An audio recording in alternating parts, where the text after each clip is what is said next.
맨발 걷기가 좋다는 얘기 들어보신 적 있으시죠? 저도 그 얘기 듣고 호주에서 맨발 러닝에 도전해봤는데요.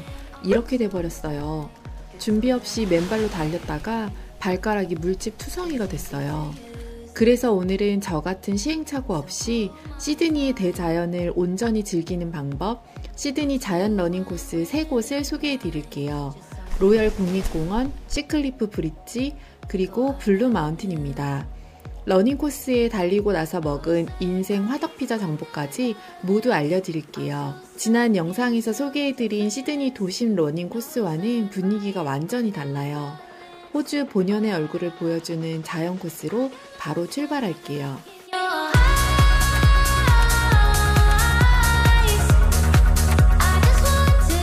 첫 번째 코스는 로열 국립공원입니다. 시드니 시내에서 차로 약 1시간 정도 걸리는 곳이고요. 저희가 달린 곳은 번디나의 호든스 비치 3km 코스예요. 해변을 따라 달리면 한쪽으로는 바다, 다른 한쪽으로는 아기자기한 마을 풍경이 보여요. 시드니 도심에서 달릴 때는 건물, 사람, 자동차가 주는 에너지가 있었는데요. 여기는 파도 소리, 바람 소리, 모래 밟는 소리만 들리니까 몸도 마음도 평온해지는 느낌이 들더라고요. 그리고 바로 여기서 제가 맨발 러닝에 도전해봤는데요. 맨발로 모래를 밟는 게 건강에 좋다고 해서 신발을 벗고 달려봤어요. 처음에는 정말 좋았어요. 모래가 차갑고 부드럽고 발바닥으로 바닷가의 감촉이 그대로 느껴지니까 괜히 더 자연과 가까워진 느낌이 들더라고요. 그런데 10분쯤 달리니까 발가락 쪽이 조금씩 따가워지기 시작했어요. 처음에는 괜찮겠지 하고 계속 달렸는데 결국 발에 물집이 잡혔어요. 신기한 건 남편은 괜찮았는데 저만 이렇게 됐다는 거예요. 이때 확실히 느꼈어요. 맨발 걷기와 맨발 러닝은 다르다는 걸요. 걷는 것과 달리는 것은 발에 가해지는 충격이 완전히 다르더라고요. 특히 피부가 예민하거나 발바닥이 약한 분들은 저처럼 물집이 생길 수 있으니까 해변이라고 해도 러닝할 때는 러닝화를 신는 걸 추천드려요. 맨발은 잠깐 걷는 정도로만 즐기시는 게 좋을 것 같아요. 물집이 잡히긴 했지만 여기까지 와서 로열 국립공원을 안 갈 수는 없잖아요. 여의도의 50배 크기라고 하니까 더 기대가 됐거든요.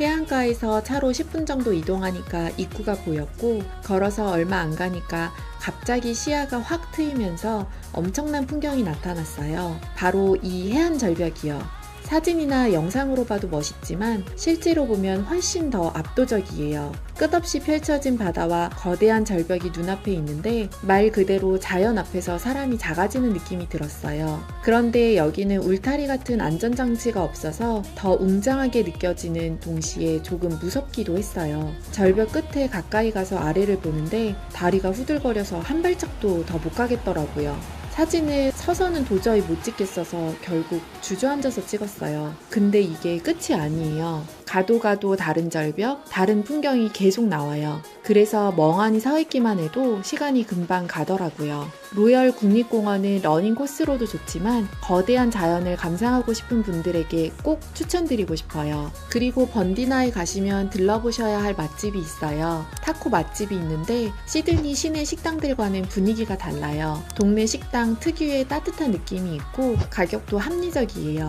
메뉴에 김치버거도 있더라고요. 젤라또 맛집도 근처에 있는데 2가지 맛이 섞인 메뉴가 특히 맛있었어요. 그런데 너무 맛있게 먹느라 영상을 못 찍었어요. 유튜브 초보라 카메라보다 입이 먼저 가네요. 정보는 댓글에 적어둘게요. 로열 국립공원과 번디나는 이렇게 가벼운 해변 러닝, 압도적인 해안 절벽, 그리고 러닝 후 먹거리까지 함께 즐길 수 있는 코스였고요. 다음 코스는 원래 계획이 없었는데 가는 길에 우연히 차를 세우게 된 곳이에요. 맨발 러닝으로 물집은 잡혔어도 꼭 달려보고 싶은 절경이었거든요. 바로 두 번째 코스는 시클리프 브릿지입니다. 호주에 사시는 분이 추천해주신 식당을 가는 길이었는데 지나가다가 풍경이 너무 멋있어서 그대로 차를 세우고 달린 곳이에요. 차에서 내리자마자 시원한 바람이 불어오는데 정말 가슴이 뻥 뚫리는 느낌이더라고요. 이 다리를 따라 왕복으로 달리면 약 3km 정도 되는 코스예요. 직진 코스라 러닝 초보자도 부담없이 달리기 좋아요. 이 코스의 가장 큰 매력은 달리는 내내 양쪽 풍경이 완전히 다르다는 거예요. 한쪽으로는 끝없이 펼쳐진 태즈만해가 보이고 다른 한쪽으로는 웅장한 절벽 바위가 이어져요. 바다 위를 달리는 듯한 느낌도 들고 절벽 아래를 지나가는 듯한 느낌도 들어요. 특히 중간에 바닷가 쪽으로 내려가서 수평선을 바라보는 순간이 정말 좋았어요. 한국의 해안 산책로와는 또 다른 매력이 있더라고요. 그런데 아쉬운 점은 대중교통으로 가기에는 조금 불편하다는 거예요. 렌터카로 시드니 남쪽 해안도로를 드라이브할 계획이 있으신 분들이라면 꼭 들러보세요. 차를 세울 만큼 멋있다는 말이 무슨 뜻인지 직접 가보시면 바로 아실 거예요. 마지막 코스는 블루 마운틴입니다. 시드니에서 기차로 약 2시간 정도 거리이고 세계 자연유산으로도 유명한 곳이죠. 블루 마운틴 하면 보통 케이블카를 많이 떠올리실 텐데요. 저희도 케이블카를 탔어요.